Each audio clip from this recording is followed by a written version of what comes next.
প্রিয় দর্শক, কিভাবে হজরত ঈসা আলাইহিসসালাম আল্লাহর নির্দেশে মা মরিয়ম আলাইহিসসালামের গর্ভে এসেছিলেন, আর তখন সমাজের লোকেরা তার সম্পর্কে কি বলেছিল, আর কেন জিব্রাইল আলাইহিসসালাম মরিয়ম আলাইহিসসালামকে মরুভূমিতে যেতে বলেছিলেন, আর কিভাবে খেজুর গাছ থেকে ঝর্ণা বের হয়েছিল। এছাড়া জিব্রাইল আলাইহিসসালাম মরিয়ম আলাইহিসসালামকে এমন কি শিখিয়েছিলেন যার কারণে সমাজের লোকেরা তাকে সম্মান করতে বাধ্য হয়েছিল, আর শিশু ঈসা আলাইহিসসালাম কিভাবে তাদের কথার জবাব দিয়েছিলেন, এই সকল বিষয়ে জানব আজকের ভিডিওতে। তাহলে চলুন শুরু করি। হযরত জাকারিয়া আলাইহিসসালামের যুগের কথা বলছি। এই যুগে হান্না নামে একজন পুণ্যবতী নারী ছিল। অনেক বয়স হবার পরেও তার কোনো সন্তান জন্মগ্রহণ করেননি। এরপরে সে একদা আল্লাহ রব্বুল আলামিনের দরবারে ফরিয়াদ করলেন, আমার অনেক বয়স হয়ে গেল, কিন্তু আমার কোনো সন্তান জন্মগ্রহণ করল না। আমি তোমার দরবারে মান্যত করছি, যদি তুমি আমাকে একজন সন্তান দান করো, তাহলে তোমার ঘর বাইতুল মুকাদ্দাসের উদ্দেশ্যে আমি সেই সন্তানকে উৎসর্গ করব। হান্না ওর এই মান্যতের কিছুদিন পর মহান আল্লাহ তাআলা তার গর্ভে একটি সন্তান দান করলেন। হান্না এই সন্তানকে দেখে অত্যন্ত খুশি হলো, কিন্তু হান্না ওর এই খুশি বেশি দিন থাকলো না। কেননা যখন তিনি সন্তান প্রসব করলেন, তখন দেখতে পেলেন তিনি একটি কন্যা সন্তান প্রসব করেছেন। কন্যা সন্তান দেখে হান্নার মন অত্যন্ত দুঃখ পেল। তখন তিনি আল্লাহ রাব্বুল আলামিনের দরবারে অত্যন্ত দুঃখিত মন নিয়ে প্রার্থনা করলেন, হে আল্লাহ, আমি তোমার দরবারে মান্যত করেছিলাম, যদি তুমি আমাকে একজন সন্তান দান করো, তাহলে তোমার ঘর বাইতুল মুকাদ্দাসে তাকে উৎসর্গ করব। কিন্তু এ কি, আমি তো একজন কন্যা সন্তান জন্মদান করেছি।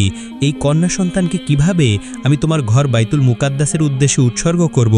আর বাইতুল মুকাদ্দাসের কৃতপক্ষ তো এই কন্যা সন্তানকে বাইতুল মুকাদ্দাসের খেদমতের জন্য গ্রহণ করতে চাইবে না।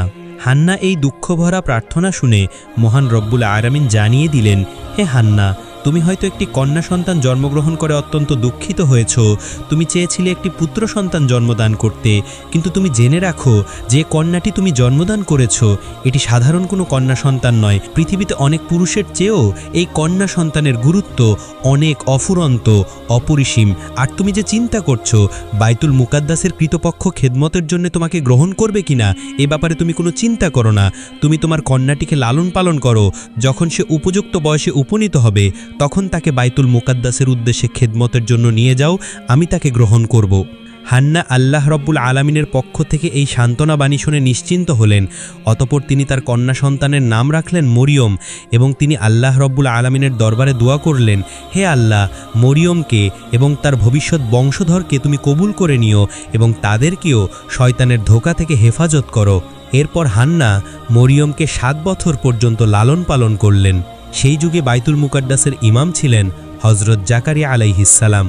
মরিয়ম যখন 7 বছর বয়সে উপনীত হলেন, তার মা হান্না জাকারিয়া আলাইহিসসালামের কাছে এনে তাকে বললেন, হে আল্লাহর নবী, আমি মান্যত করেছিলাম আল্লাহ যদি আমাকে কোনো সন্তান দান করেন, আমি সেই সন্তানকে আল্লাহর ঘরের খেদমতে উৎসর্গ করব। কিন্তু দুর্ভাগ্যবশত আমি একটি কন্যা সন্তান জন্মদান করেছি। আমি সেই সন্তানকে 7 বছর পর্যন্ত লালন পালন করলাম। এখন আমি আমার মান্যত পূরণ করার জন্য এই সন্তানকে আপনার হাতে তুলে দিতে এসেছি। আপনি মেহেরবানি করে একে কবুল করুন এবং বাইতুল মুকাদ্দাসের খেদমতে সুযোগ করে দিন। হযরত জাকারিয়া আলাইহিসসালাম হান্নার আবেদনের পরিপ্রেক্ষিতে বাইতুল মুকাদ্দাসের সকল খাদেমকে ডেকে বললেন, আপনাদের মধ্যে কে আছে যে এই মেয়েটির লালন পালনের দায়িত্ব গ্রহণ করবেন? বাইতুল মুকাদ্দাসের খাদেমরা মরিয়ম রাদিয়াল্লাহু তাআলা আনহার কপালে এক প্রকার নূরের জ্যোতি দেখতে পেলেন, তাই তারা প্রত্যেকেই তাকে লালন পালনের দায়িত্ব গ্রহণ করার জন্য ব্যাকুল হয়ে উঠলেন।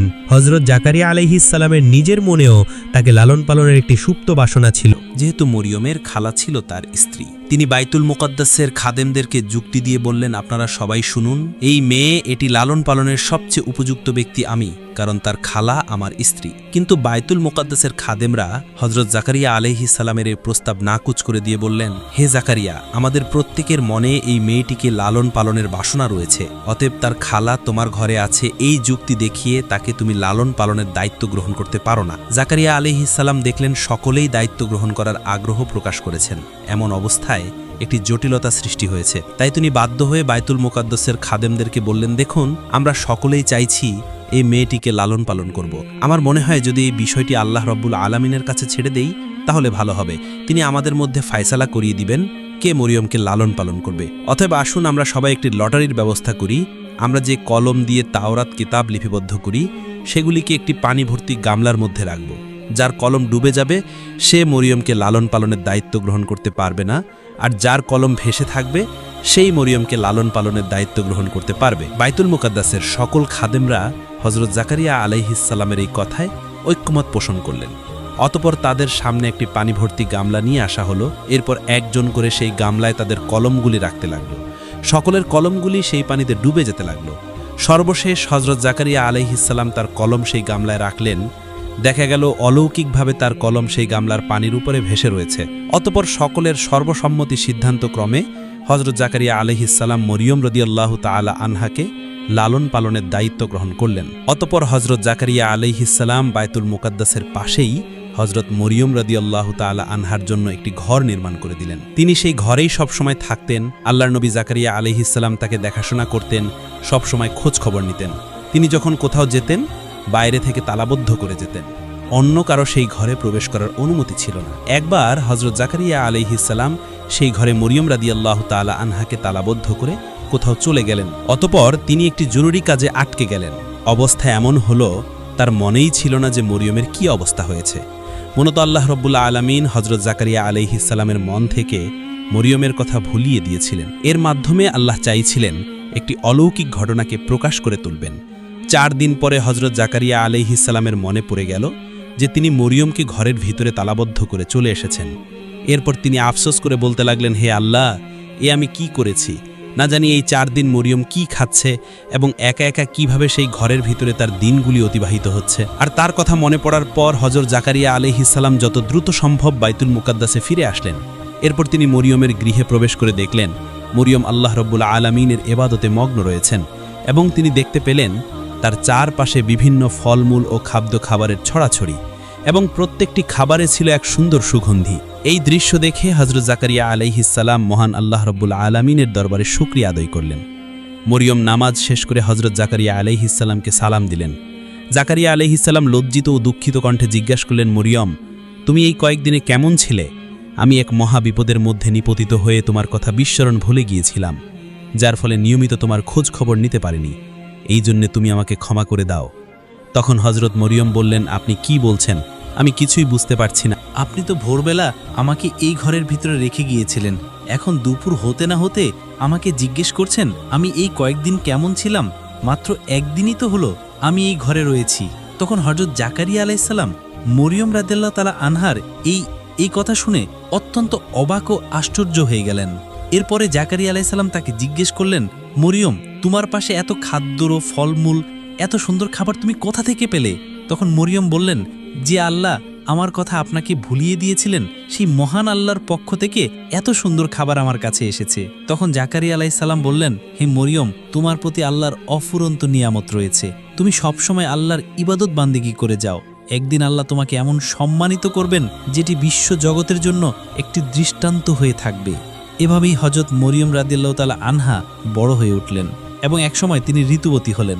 প্রথম ঋতুর পরে পবিত্র হয়ে গোসল করে সেখান থেকে তিনি যখন নিজ কক্ষে ফিরছিলেন, তখন তার সম্মুখে হঠাৎ আবির্ভূত হলো এক উচ্চ এবং উজ্জ্বল চেহারার ব্যক্তি।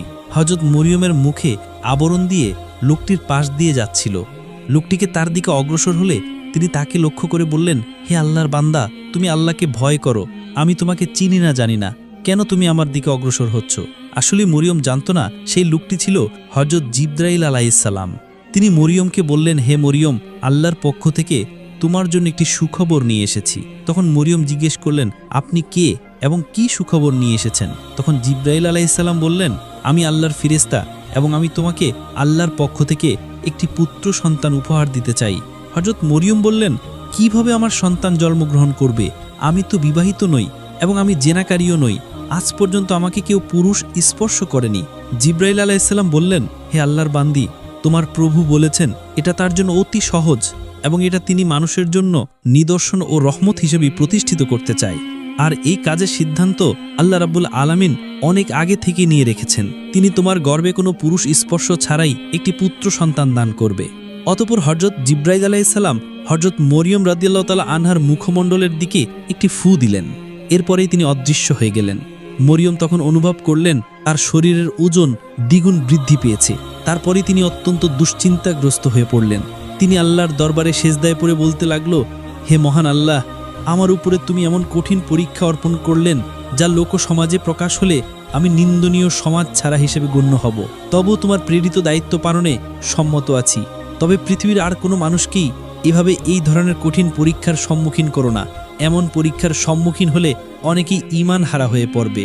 হে দয়াময় আল্লাহ, তুমি আমাকে এই ধরনের কঠিন পরীক্ষা থেকে উত্তীর্ণ হবার তৌফিক দান করো এবং আমাকে ধৈর্যশীলদের অন্তর্ভুক্ত করো। আমার সকল বিপদ ও মুশকিল আসান করে দাও। কিছুদিনের পর বনি ইসরায়েলদের মধ্যে মরিয়ম রাদিয়াল্লাহু তাআলা আনহার গর্ভধারণের খবর প্রকাশ হয়ে পড়ল। তখন একদল লোক এসে তাকে হুমকি দিয়ে বলল, মরিয়ম, সঠিক কথা বলো, কে তোমার গর্ভজাত সন্তানের পিতা? তুমি এক কুমারী কন্যা, কোনো পুরুষের স্পর্শ ছাড়া কিভাবে তুমি গর্ভধারণ করলে? অতএব সত্য কথা বলো, কে সেই পুরুষ যে এসে তোমার সাথে অপকর্ম করেছে? তুমি যদি তার নাম বলে দিতে পারো তাহলে আমরা তাকে উপযুক্ত শাস্তি দিতে পারবো। তখন মরিয়ম তাদের প্রশ্নের জবাবে বললেন, আমি কিছুই জানি না। আমি কোনো পুরুষের সাথে অপকর্ম করিনি এবং কখনোই কেউ আমাকে স্পর্শ করেনি। তোমরা বাইরে থেকে যা দেখছো এটা মহান আল্লাহ রাব্বুল আলামিনের একটি নিদর্শন। তিনি আমাকে এই সন্তানটি কোনো পুরুষের স্পর্শ ছাড়াই আমাকে দান করেছেন এবং তিনি আমাকে সংবাদ দিয়েছেন আমার গর্ভজাত সন্তান এই যুগের একজন নবী হবেন। এর বাইরে আমার আর কোনো কিছুই জানা নেই। এর মধ্যেও একজন যুবক বলে উঠল, দিবারাত্রি মসজিদে এবাদতের নামে কক্ষ বন্ধ করে অন্য পুরুষের সাথে অপকর্ম করছো। এবার তা ফাঁস হয়ে গেছে। এখন নানা বাহানায় সেই কথাগুলি গোপন করার চেষ্টা করছো। আসল ঘটনাটি খুলে বলো, কার সাথে তুমি অপকর্ম করেছো? তুমি যদি স্বেচ্ছায় না বলো তাহলে আমরা যে কোনো উপায়ে খুঁজে বার করব এবং তোমার মুখ থেকে সেই লোকটির নাম বার করেই ছাড়ব। তাদের এইরূপ লাঞ্ছনা এবং অপমানিতজনক কথা শোনার পরেও হজরত মরিয়ম রাদিয়াল্লাহু তাআলা আনহা তাদের একটি কথা বারবার বলতে লাগলো, আমার এই গর্বের সন্তান আল্লাহ রব্বুল আলামিনের দান, এছাড়া আমি কিছুই জানি না। অবশেষে বিরক্ত হয়ে সেই লোকগুলি তার কাছ থেকে ফিরে গেল। হজরত মরিয়ম রাদিয়াল্লাহু তাআলা আনহার একজন খালাতো ভাই ছিল, তার নাম ছিল ইউসুফ। সে সবসময় তাকে পাওয়ার আকাঙ্ক্ষা করত এবং তাকে বিয়ে করার স্বপ্ন দেখত। যখন সে শুনল মরিয়ম গর্ভবতী হয়েছে তখন সে তার কাছে এসে বলল, মরিয়ম, আমাকে ফাঁকি দিয়ে তুমি কোন পুরুষের হাত ধরলে? আমি তোমার জন্য কম অপেক্ষা করিনি। আমাকে এমনভাবে সরিয়ে দিয়ে তুমি অন্য মানুষকে কিভাবে আপন করে নিতে পারলে? আমি কি অপরাধ করেছিলাম? আমি তো আর তোমার সাথে কোনো অবৈধ কাজ করতে চাইনি। আমি তো তোমাকে বিয়ে করেই ঘরে তুলে নিতাম, তাতে তো আর কোনো কলঙ্ক ছড়াতো না। এখন তুমি কলঙ্কিত হিসেবে সমাজে পরিচিত লাভ করেছো। অবৈধভাবে গর্ভধারণ করে সমাজে নিন্দনীয় হলে তার চেয়ে যদি তুমি আমাকে বিবাহ করতে, সেটা কি তোমার জন্য মন্দ হতো? হজরত মরিয়ম ইউসুফের এই কথা শুনে বলল, ভাই ইউসুফ, তুমি বিশ্বাস করো, আমি আল্লাহর কসম খেয়ে বলছি, আমি কোনো পুরুষের সাথে অপকর্ম করিনি এবং আমি জেনাকারীও নই। এই সন্তান মহান আল্লাহ রব্বুল আলামিন জিব্রাইলের মাধ্যমে আমাকে দান করেছেন এবং তিনি আমাকে সুসংবাদ দিয়েছেন আমার গর্ভজাত সন্তান একজন নবী হবে। তখন ইউসুফ বলল, তুমি এখনও আমাকে বোকা বানানোর চেষ্টা করছো। পৃথিবীর ইতিহাসে কোনো নারী পুরুষের স্পর্শ ছাড়াই গর্ভধারণ করেছে এমন কোনো প্রমাণ কি আছে? তুমি আমাকে অযথাই ধোঁকা দেওয়ার চেষ্টা করছো, তবে এতে তোমার ভবিষ্যৎ মঙ্গলজনক হবে না। একদিন তোমার সাথে অপকর্ম করা সেই পুরুষের নাম প্রকাশ হয়ে যাবে, আর তখন তুমি যতই ছলনা করো না কেন সমাজের মানুষ তখন এর জন্য তোমাকে শাস্তি দেবে। হজরত মরিয়ম রাদিয়াল্লাহু তাআলা আনহা তার প্রশ্নের জবাবেও বললেন, তুমি পিতা ছাড়া কোনো সন্তানের জন্মগ্রহণের কথা এর আগে কখনোই শোনোনি, কিন্তু পিতামাতা ব্যতীত হজরত আদম ও হাওয়া আলাইহিসসালামকে কিভাবে সৃষ্টি করেছেন সে কথা কি তুমি ভুলে গেলে? সেটা কি তোমার মনে নেই যে দয়াময় মহান রব্বুল আলামিন পিতামাতা ব্যতীত মানুষের সৃষ্টি করতে পারেন? তিনি কি পিতা ছাড়া মানুষ সৃষ্টি করতে সক্ষম নন? ভাই ইউসুফ, তুমি আমার নামে কলঙ্ক সরানোর চেষ্টা করো না। আমি আল্লাহর হেফাজতে আছি এবং আল্লাহ রব্বুল আলামিন আমাকে রক্ষা করবে। আর যারা আমার নামে অপবাদ ও কলঙ্ক সরানোর চেষ্টা করবে, আল্লাহ রব্বুল আলামিন তাদের কাছ থেকে প্রতিশোধ গ্রহণ করবে। ইউসুফ হজরত মরিয়মের শেষের কথাগুলো শুনে অত্যন্ত ভীত হয়ে পড়ল। তখন সে বলল, বোন ইউসুফ, তুমি পড় নাও। তুমি যা বলছো তা যদি সত্যি হয় তাহলে আমি তোমাকে সাহায্য করব এবং তোমার উপর অপবাদকারীদের শাস্তি দেব, কিন্তু তার পূর্বে তোমাকে সত্যবাদীর জন্য তোমাকে প্রমাণ দিতে হবে। হজরত মরিয়ম তখন বললেন, এই জন্য তোমাকে কিছুদিন অপেক্ষা করতে হবে, তখন তুমি নিশ্চিতভাবে সত্যবাদীর প্রমাণ পাবে। এরপর ইউসুফ হজরত মরিয়ম রাদিয়াল্লাহু তাআলা আনহার কাছ থেকে বিদায় গ্রহণ করলেন এবং হজরত মরিয়ম পুনরায় আল্লাহ রব্বুল আলমিনের এবাদতে ব্যস্ত হয়ে পড়লেন। তিনি মহান আল্লাহর কাছে করুণ সুরে আবেদন জানালেন, হে দয়ার সাগর, তুমি সমুদ্রকে পাহাড় আর পাহাড়কে সমুদ্রে পরিণত করো। তুমি ফকিরকে বাদশাহ আর বাদশাকে ফকিরে পরিণত করো। অতএব আমার এই দুর্দিনে আমার উপর অপমানকারীদের তুমি বুঝ দান করো। আমি এই অপবাদের তীব্র আঘাত আর আমি সহ্য করতে পারছি না। এ সময় হজরত জিব্রাইল আলাইহিস সালাম মরিয়মের কাছে এসে বললেন, হে মরিয়ম, তুমি নিরাশ হও না, তোমার প্রতি আল্লাহর রহমত রয়েছে। বিদ্রুপকারীদের সাময়িক বিদ্রুপে তুমি নিরাশ হয়ে পড়ো না। আল্লাহ তাআলা শীঘ্রই অপবাদকারীদের যোগ্য জবাব দিবেন। তুমি সমালোচকদের জবাব দিতে গিয়ে তোমার মূল্যবান সময় নষ্ট করো না। সর্বদাই আল্লাহর ইবাদত বন্দেগীতে মাশগুল থাকুন। তিনি সর্ব অবস্থায় তোমাকে হেফাজত করবে। এভাবেই হজরত মরিয়ম রাদিয়াল্লাহু তাআলা আনহা কেঁদে কেঁদে দীর্ঘ 10 মাস 10 দিনও অতিবাহিত করলেন। অতঃপর হঠাৎ একদিন তার প্রসব বেদনা শুরু হলো। তখন তিনি ঘর থেকে বেরিয়ে এক বিরাট মাঠের দিকে পাড়ি জমালেন। যে মরুভূমিতে হজরত মরিয়ম রাদিয়াল্লাহু তাআলা আনহা সন্তান প্রসবের জন্য গিয়েছিলেন, সেই স্থানটির নাম ছিল বাইতুল আম। সেই স্থানটি ছিল বাইতুল মুকাদ্দাস থেকে 12 মাইল দূরে। সেখানে পৌঁছে তিনি একটি খেজুর গাছের নিচে উপবাসন করলেন। তখন তার প্রসব বেদনা তীব্র হলো। একে তো চলছিল তার প্রসব বেদনা, অন্যদিকে মানুষের সমচলনার ভয়। এই কারণে হজরত মরিয়ম রাদিয়াল্লাহু তাআলা আনহা প্রসব বেদনায় অস্থির হয়ে পড়লেন এবং বললেন, হে আল্লাহ, আমি যদি এই পৃথিবীতে জন্মগ্রহণ না করতাম, আমি যদি মানুষের মন থেকে মুছে যেতাম, তাহলে কতই না ভালো হতো।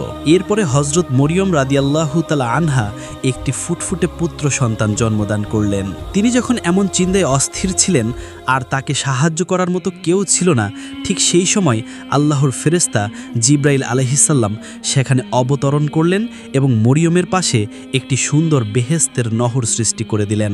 এরপরে তাকে নির্দেশ করলেন, মরিয়ম, তুমি এই ঝরনার পানি ও বৃক্ষের খেজুর ভক্ষণ করো। এরপরে হজরত মরিয়ম রাদিয়াল্লাহু তাআলা আনহা খেজুর খাওয়ার ইচ্ছা করা মাত্রই বৃক্ষের মাথা মরিয়ম রাদিয়াল্লাহু তাআলা আনহার পোলের কাছে ঝুঁকিয়ে দিলেন। তিনি হালকাভাবে খেজুরের ডালে নাড়া দিলেন আর এতে তরতাজা খেজুরগুলো ঝরে পড়ল।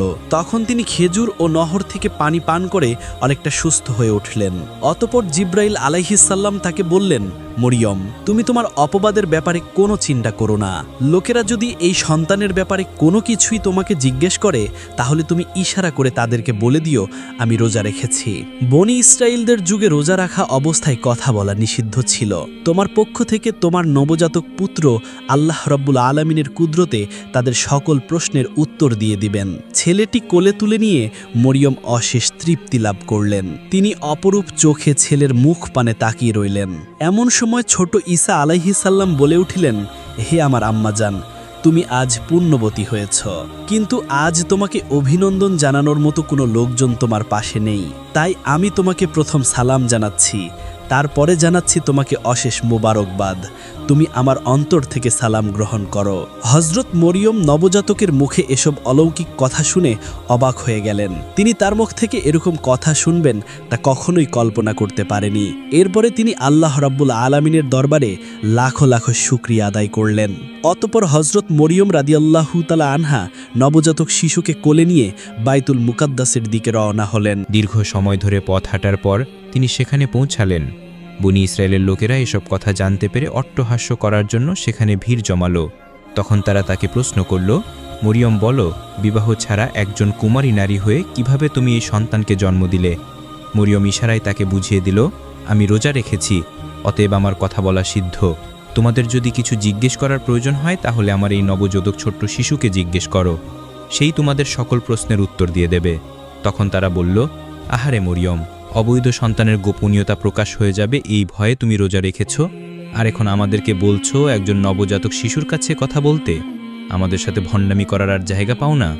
এই নবজাতক কি কথা বলতে শিখেছে যে সে আমাদের কথার উত্তর দেবে? এগুলো ধোঁকাবাজির কথা। এই ধরনের বাহানা করে আসল ঘটনা গোপন করতে পারবে না। আজ বা হোক বা কাল বা হোক, যে কোনো একদিন এই সত্য ঘটনা প্রকাশ হয়ে যাবে।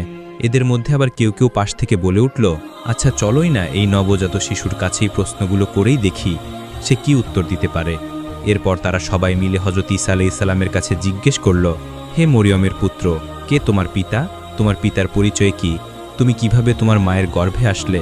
তখন হযরত ঈসা আলাইহিস সালাম বলে উঠলেন, আমি আল্লাহর বান্দা আল্লাহ আমাকে কেতাব দান করেছেন এবং নবী হিসেবে পাঠিয়েছেন, আর আমি যেখানেই থাকি না কেন আমাকে বরকত দান করেছেন। তিনি আমাকে আজীবন সমাজের আদেশ দিয়েছেন। তিনি আমাকে আমার মাতার অনুগত্য করেছেন, অবাধ্য পাপাচারিত নাফরমান করেন নাই। যেদিন আমার জন্ম হয়েছে এবং যেদিন আমার মৃত্যু হয়েছে এবং যেদিন আমাকে আবার পুনরায় জীবিত করা হবে, সেদিন পর্যন্ত আমার উপর আল্লাহ তাআলার রহমত বজায় থাকবে। তোমরা আমার দাওয়াত কবুল করার জন্য প্রস্তুত হও, আমি খুব শীঘ্রই তোমার উপর আমার দাওয়াত পৌঁছে দেব। বনি ইসরায়েলের লোকেরা নবজাতক হযরত ঈসা আলাইহিস সালামের মুখে এসব কথা শুনে অত্যন্ত অবাক হয়ে গেল। কিছুক্ষণ পূর্বে যে শিশুর জন্ম হলো, সেই শিশু কিভাবে কথা বলছে, এটা তো এক নজিরবিহীন ঘটনা। কারো মুখ থেকে আর কোনো কথাই বার হলো না। মুহূর্তেই এই ঘটনাটি সমস্ত এলাকায় ছড়িয়ে পড়ল। অসংখ্য মানুষ সেই দৃশ্য দেখার জন্য সেখানে ভিড় জমালো। লোকজন হযরত ঈসা আলাইহিস সালামের কাছে গেলে হযরত ঈসা আলাইহিস সালাম তাওরাত কিতাব থেকে পাঠ করে শুনিয়ে দিলেন।